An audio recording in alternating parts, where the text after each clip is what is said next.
Саламатсыздарбы, биздин каналга кош келипсиздер. Бүгүн биз сиздерге үй шартында ачуудун кантип даярдалышын көрсөтүп беребиз.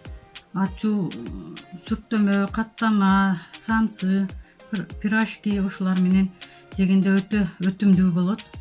Бизге керек болуучу азыктар 1 стакан суу, 2 кашык томат, чеснок, 4 штук, 2 калемпир, укроп, петрушка ушулар керек болот.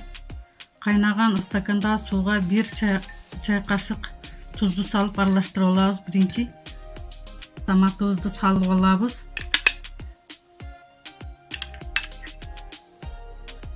Сууду куюп аралаштырабыз.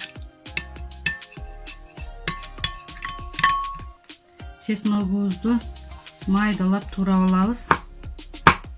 Өтө майда кылабыз.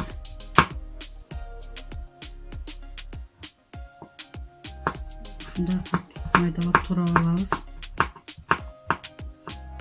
Майдаланган чесногубузду салып алабыз. Калемпирдин ичиндеги уругун алып таштайбыз. Сыртыны салабыз.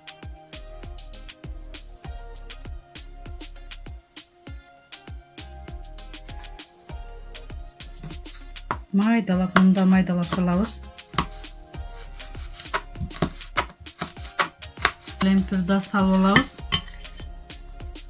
Укропту дагы майдалап туурап алабыз.